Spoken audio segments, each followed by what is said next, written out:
Hello everyone. तो आज हम बी ट्रिपल ई के सबसे important one of the important chapters that is DC circuit का स्टडी करने जा रहे हैं। तो चलिए पहले देखते हैं कि क्या क्या इम्पॉर्टेंट कंपोनेंट्स हैं जो हम इस चैप्टर में आगे स्टडी करेंगे। तो यहाँ पे आप जैसा कि देख सकते हैं, पहले मैं आपको क्लियरिफाई कर दूं कि डीसी नेटवर्क्स में हमें क्या क्या पढ़ना है। सबसे पहला एक बेसिक कॉन्सेप्ट आता है जो कि है ओम्स लॉ। फिर हमारे पास दो कॉन्सेप्ट है, Kirchhoff's voltage law and Kirchhoff's current law. Then है नेटवर्क एजुकेशन थ्योरम। इसमें बेसिकली हम थेवेनिन्स थ्योरम और नॉर्टन्स थ्योरम के बारे में स्टडी करेंगे। देन है हमारा specific quantity theorem. Specific quantity theorem ये जो टॉपिक है ये हमारे बी ट्रिपल ई की basically engineering first year students जो हैं सेमेस्टर 1 उनके लिए उतना ज़्यादा इंपॉर्टेंट नहीं है, तो इस टॉपिक को हम स्किप करेंगे। तो चलिए मैं शुरुआत कर रहा हूँ ओम्स लॉ से। तो ओम्स लॉ क्या स्टेट करता है? The potential difference across any two points of the conductor will be proportional to the current flowing through it. It means that the potential difference V flowing across the ends of the conductor, let's assume ये अगर conductor है तो यहाँ अगर V1 है और यहाँ V2 potential है और यहाँ से I करंट फ्लो कर रहा है, तो हम एज्यूम करेंगे कि डेल V जो पोटेंशियल डिफरेंस होगा V2 माइनस V1 वो डायरेक्टली प्रोपोर्शनल होगा करंट जो कि कंडक्टर से फ्लो कर रहा है। तो अगर हम इस प्रोपोर्शनलिटी को हटाएंगे तो यहाँ कांस्टेंट आएगा, that is V is equal to I R, where R जो है कांस्टेंट है जिसे हम टर्म करते हैं R is termed as resistance. R is termed as resistance, जो कि आर रेसिस्टेंस है। रेसिस्टेंस क्या है? Resistance is a element that obstruct the flow of current through a conductor. So जैसा कि आप लोग देख सकते हैं, मैंने यहाँ रेसिस्टेंस को डिफाइन किया। तो resistance is the obstruction afford by the material to the flow of current flowing through it. It means that अगर कोई भी कंडक्टिंग मटेरियल है उसके अंदर से अगर करंट फ्लो कर रहा है तो जो ऑब्स्ट्रक्शन इनसाइड द कंडक्टर है, जो करंट के फ्लो को रोक रहे हैं, उसे हिंडर कर रहे हैं, तो उसे ही बेसिकली रेसिस्टेंस कहते हैं और ये प्रॉपर्टी होती है मटेरियल की। So resistance is equal to V by I, हम ऐसे डिफाइन कर सकते हैं, resistance is equal to V by I. और रेसिस्टेंस का एक और फार्मूला होता है, रेसिस्टेंस बराबर रो एल बाई ए। ये हम फर्दर आगे डिस्कस करेंगे कि यहाँ पे एल क्या है, रो क्या है और ए क्या है। यहाँ में चलिए मैं यहाँ डिस्कस कर देता हूँ। रो जो है ये बेसिकली रेसिस्टिविटी है ऑफ मटेरियल। रो जो है ये रेसिस्टिविटी ऑफ मटेरियल है और ये प्री डिफाइंड होती है किसी भी मटेरियल के लिए। एल जो है वो लेंथ ऑफ मटेरियल है। एल जो है वो लेंथ ऑफ मटेरियल है। और यहाँ आप लोग देख सकते हैं ए जो है वो एरिया ऑफ क्रॉस सेक्शन है। Area of cross section, area of cross section basically वो एरिया है जिससे करंट फ्लो कर रहा है। जैसे यहाँ ये कंडक्टर है तो यहाँ जो करंट फ्लो कर रहा है तो इसका एरिया ऑफ क्रॉस सेक्शन जो है वो पाई आर स्क्वायर है। ये जो एरिया है ये एरिया ऑफ क्रॉस सेक्शन है। ये जो एरिया है इसे बेसिकली हम एरिया ऑफ क्रॉस सेक्शन कहते हैं। सो यहाँ आप लोग देख सकते हैं कि यहाँ एक क्वेश्चन है कि find the resistance of 4 metre long wire having cross section area of 9 millimetre square and resistivity 1.72 into 10⁻⁻² ohm metre. तो ये जो ओम मीटर है ये रेसिस्टिविटी की यूनिट होती है। इसको आप लोग नोट डाउन कर सकते हो कि रेसिस्टिविटी की जो ऐसा यूनिट है वो ओम मीटर है। तो चलिए इसको सॉल्व करते हैं। यहाँ हमारे पास लेंथ ऑफ कंडक्टर है दैट इज़ 4 मीटर।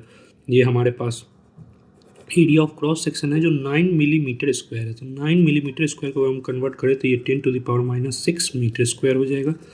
हमारे पास जो रेसिस्टिविटी है वो 1.72 इंटू 10⁻⁻² ओम मीटर है। तो यहाँ से हम डायरेक्ट फार्मूला लगाएंगे, resistance equal to rho L by A. तो यहाँ आप अगर फर्दर कैलकुलेट करेंगे तो आपका आंसर आ जाएगा। या चलिए मैं कैलकुलेट करके बता देता हूँ। 1.72 इंटू 10⁻⁻² इंटू 4/9 इंटू 10⁻⁻6। तो यहाँ आप देख सकते हैं 1.72 into 4/9 into 10⁻⁴ Om.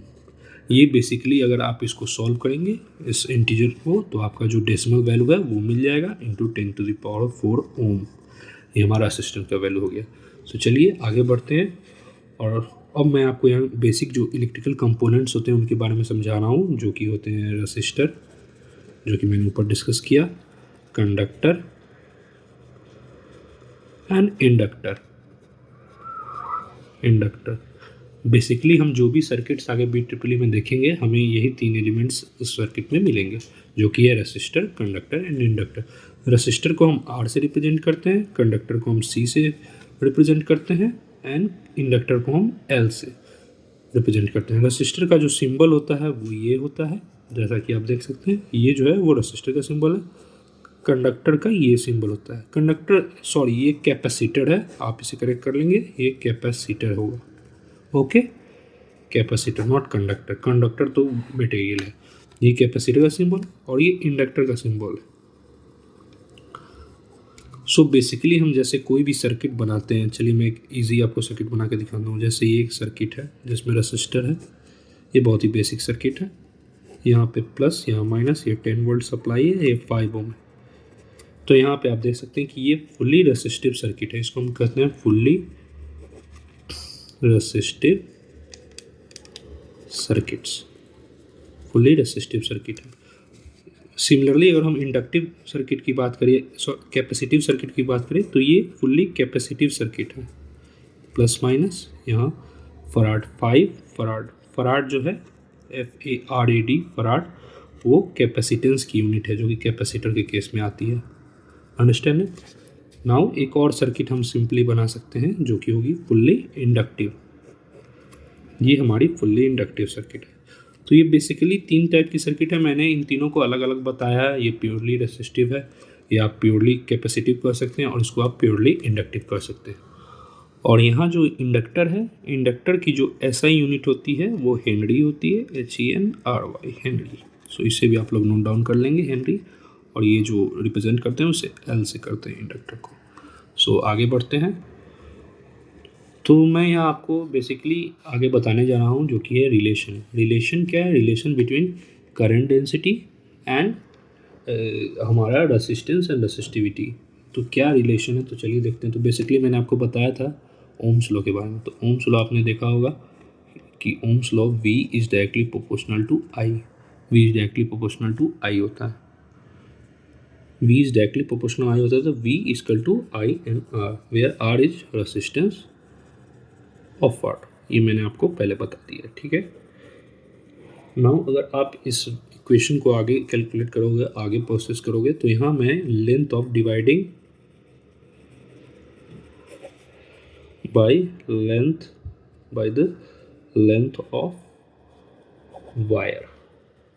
So let us suppose the wire का लेंथ L है, तो मैं L से दोनों साइड डिवाइड कर रहा हूँ। तो V/L IR by L। Now V/L क्या होता है? Electric field. Electric field is V/L होता है। किसी भी पोटेंशियल से कनेक्टेड कंडक्टर है, उसके ऊपर उसके साइड से अगर इलेक्ट्रिक फील्ड है और उसके अक्रॉस पोटेंशियल डिफरेंस है और करंट है और अगर लेंथ है, तो हम V equal to E.L basically represent करते हैं, mod V equal to E.L। इसी का इस्तेमाल करते हुए मैं यहाँ इसे E कह देता हूँ। नो यहाँ है हमारे IR/L। No dividing and multiplying by area of cross section. ये basically area of cross section है कंडक्टर का। तो यहाँ चलिए हम एक इकट्ठा करते हैं जो इम्पोर्टेंट हमारे टर्म्स है। RA/L यहाँ हमने किया और यहाँ I/A किया। नो यहाँ पे हमारे पास दो नए यूनिट मिलेंगे। I/A मैं आपको एक्सप्लेन कर दूँ। I/A आप नोट डाउन कर लेंगे, ये होता है J, जिसे हम कहते हैं करंट डेंसिटी। करंट डेंसिटी क्या है? करंट डेंसिटी बेसिकली है current per unit area. Current flowing, आप इसका डिफाइन लिख सकते हैं, ये वन लाइन डेफिनेशन है। Current flowing per unit area of material. Per unit area से जो करंट फ्लो हो रहा है उसे हम डिनोट करते हैं करंट डेंसिटी J से।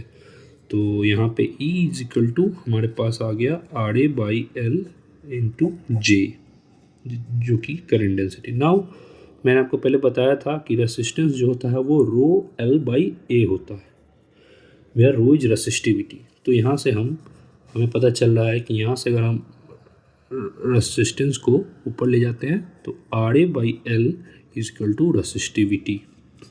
तो E is equal to resistivity into J. हमारे पास स्टूडेंट्स एक ये फॉर्मूला आया।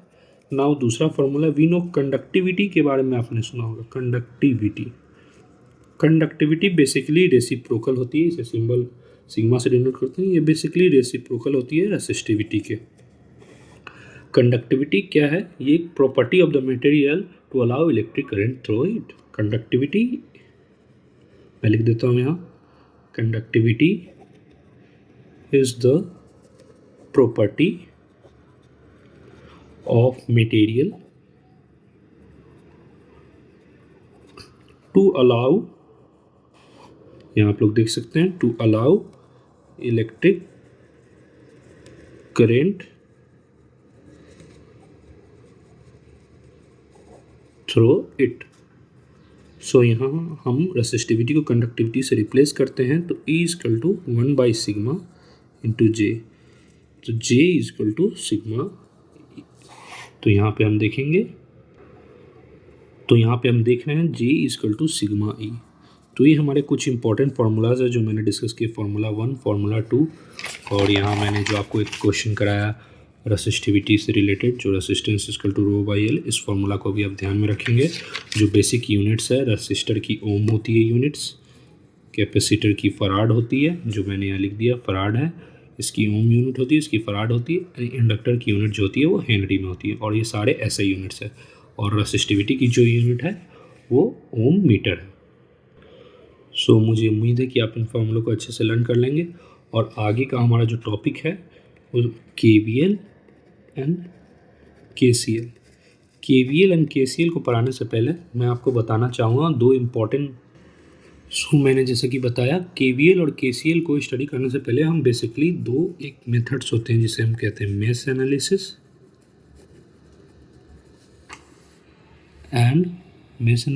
And there is nodal analysis. So ये दोनों मेथड्स होते हैं जिससे हम कोई भी कॉम्प्लेक्स या बेसिक किसी भी इलेक्ट्रिकल सर्किट को सॉल्व करने के लिए हमें बेसिकली एक एनालिसिस लगानी पड़ती है। एक होती है मेश एनालिसिस, ये KVL पे वर्क करती है, और एक होती है नोडल एनालिसिस, ये KCL पे वर्क करती है। ये जो एनालिसिस है, इससे आप कोई भी सर्किट सॉल्व कर सकते हैं, पर जो मेश एनालिसिस है उसमें आपको KVL यूज़ करना पड़ता है, KVL फेवरेबल है। जो नोडल एनालिसिस है उसमें आपको KCL यूज़ करना पड़ता है। जैसे मैं आप एक सर्किट का एग्जांपल दे रहा हूँ फॉर मेश एनालिसिस।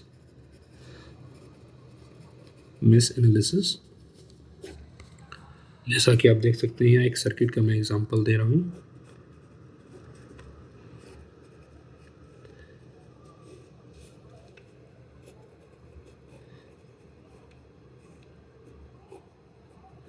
और यहाँ मैं इसे नेमिंग कर दे रहा हूँ, जैसे ये A है, ये B है, ये C है, ये D है, ये E है, ये F है। तो यहाँ पे अगर हम कंसीडर करें और ध्यान से देखें तो ये आपको मिल रहा है, एक ये मिल रहा है। तो ये जो ABEF है, ABEF एंड BCDE, ये मेश है। मेश बेसिकली एक लूप होता है जिसके अंदर कोई लूप ना हो। मेश बेसिकली एक लूप होता है जो कि इंडिपेंडेंट होता है, इसके अंदर कोई लूप नहीं हो सकता है, इंडिपेंडेंट होता है। वेयरएज लूप जो होता है इसके अंदर कई सारे मेश हो सकते हैं। इसके अंदर जो है, इसके इनसाइड मैनी मेसेस हो सकते हैं। मेश जो बेसिकली है, जो मेन डिफरेंस है मेश और लूप में, बच्चे बहुत कंफ्यूज होते हैं। तो मेश क्या है? मेश है जिसके अंदर कोई लूप ना हो, एक इंडिपेंडेंट लूप। जैसे ये M1 हो गया, एक M2 हो गया, ये एक लूप भी है और मेश भी है, ये एक लूप भी है और एक मेश भी है। लेकिन ये ACDF, ये जो कंप्लीट है, ये भी एक लूप है, ये भी एक लूप है, बट ये नॉट मेश, ये मेश नहीं है। तो इस डायग्राम में बेसिकली हम देखेंगे तो हमारे पास 3 लूप हैं, 3 लूप्स हैं, ABEF,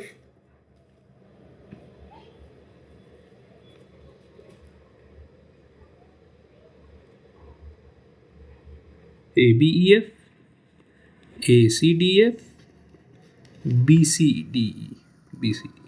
ये 3 लूप है हमारे पास इस सर्किट्स में, loop number 1, loop number 2 and loop number 3, जिसके अंदर ये दोनों मेस आ रहे हैं। और मेस कितने हैं स्टूडेंट्स? तो मेस हमारे पास 2 मेस है। 2 में से कौन? M1 and M2। इसके अंदर कोई और लूप नहीं होता। मेस बेसिकली वो लूप होता है जिसके अंदर कोई और लूप नहीं होता। सो ये 1, 2 and 3 loops and 2 meshes. Now nodal analysis. Nodal analysis. Now nodal analysis. तो यहाँ जैसा कि आप एक सर्किट देख सकते हैं, यहाँ एक 6 वोल्ट की बैटरी है, यहाँ एक 10 वोल्ट की पावर सप्लाई है, यहाँ 4 ओम रेसिस्टर है, यहाँ 4 ओम रेसिस्टर है, ये 2 ओम कंसिडर कर लेते हैं और ये 5 वोल्ट की बैटरी कंसिडर कर लेते हैं। तो यहाँ हम नोड्स को सेलेक्ट करेंगे। तो यहाँ आप कितने नोड्स देख सकते हैं? तो नोड्स हैं बेसिकली जो 3 ब्रांचेस से कनेक्टेड है, 1, 2, और ये बेसिकली एक नोड है। क्योंकि अगर आप सिस्टम को अगर और रेक्टिफाई करते हैं तो बेसिकली हमें क्या मिलता है? अगर आप ऐसे 6 की बैटरी को ऐसे कनेक्ट कर देते हैं, फिर ये बैटरी है आपके पास, ये रेसिस्टर है, फिर डायरेक्ट आप रेसिस्टर को ऐसे कनेक्ट कर देते हैं और फिर यहाँ से रेसिस्टर और ऐसे बैटरी और ये, तो बेसिकली एक नोड है VC, ये VA एंड ये VB। वही मैंने आपको यहाँ बताया, ये VA, ये VB एंड ये बेसिकली एक नोड है VC। सो यहाँ पे एक ये नोड हुआ, एक ये नोड हुआ और एक नोड, 3 नोड हुआ। और ब्रांच कितने हुए? ब्रांचेस वो होती हैं जिसमें कोई भी रेसिस्टर या कोई भी इलेक्ट्रिकल कंपोनेंट लगा। तो यहाँ ब्रांचेस की अगर बात करें तो 1, 2, 3, 4, 5, 6, 7 ब्रांचेस हैं। 7 ब्रांचेस। आपको अगर क्वेश्चन आता है कि आप बताइए किसी सर्किट में कितने नोड्स हैं, तो आप बेसिकली देखेंगे एक ऐसा टर्मिनल जहाँ बेसिकली 3 लाइन्स कनेक्टेड है या 3 वायर्स का जो कनेक्टिंग पॉइंट है उसे हम नोड कहेंगे, और जो कि एक पोटेंशियल को डिफाइन करे। जैसे यहाँ VA पोटेंशियल हो गया, यहाँ VA पोटेंशियल, और ये टोटल है ये सेम पोटेंशियल पे। इधर से भी अगर आप 0 कंसीडर करते हैं, यहाँ से भी 0 कंसीडर करते हैं, तो ये टोटल BC 0 पोटेंशियल पे हो जाएगा। ऊपर में जैसे आप देखेंगे कि यहाँ इस दोनों के बीच का पोटेंशियल डिफरेंस, इस दोनों के बीच का पोटेंशियल डिफरेंस, इस दोनों के बीच का पोटेंशियल डिफरेंस। तो यहाँ बेसिकली अगर हम KCL अप्लाई करके किसी भी ब्रांच के थ्रू करंट और किसी भी ब्रांच के थ्रू रेसिस्टर के थ्रू पोटेंशियल डिफरेंस हम यहाँ फाइंड कर सकते हैं। तो एक बार ब्रांच का कॉन्सेप्ट मैं आपको फिर से क्लियर कर दूं कि ब्रांच बेसिकली वो वायर आप देखेंगे किसी भी सर्किट में जिसमें कोई इलेक्ट्रिकल कंपोनेंट लगा, जैसे बैटरी है या फिर रेसिस्टर है या इंडक्टर है या कैपेसिटर है, कोई भी इलेक्ट्रिकल कंपोनेंट अगर किसी वायर से उस पॉइंट से पहले कनेक्टेड है तो वो ब्रांच होगी। जैसे ये एक ब्रांच है, ये एक ब्रांच है, 2 ब्रांच हो गई, ये एक ब्रांच है 3 ब्रांच, एक ब्रांच है 4 ब्रांच, एक ब्रांच है 5 ब्रांच, एक ब्रांच है 6 ब्रांच एंड ये एक ब्रांच है 7 ब्रांच। इस तीनों को हम नेगलेक्ट करेंगे, ये ब्रांचेस नहीं है। इसलिए ब्रांचेस नहीं है क्योंकि इनमें कोई भी इलेक्ट्रिकल कंपोनेंट्स कनेक्टेड नहीं है। जो आपने सर्किट सॉल्व किया फर्दर, तो यहाँ आपको एक नोड मिला। ये बेसिकली एक टर्मिनल है जिसको यहाँ पे और लेंदी तरीके से शो किया गया है सर्किट में, इसे फर्दर टफ बनाने के लिए। तो मैंने जितने भी कॉन्सेप्ट समझाए मुझे उम्मीद है कि आपको समझ में आ गई, और आगे अपने नेक्स्ट लेक्चर में हम स्टडी करेंगे KVL एंड KCL। उससे पहले आप मेश एनालिसिस और नोडल एनालिसिस को अच्छे से देख लें और पीछे के बाकी सारी कॉन्सेप्ट देख लें। तो कीप स्टडिंग हार्ड। तब तक के लिए थैंक यू।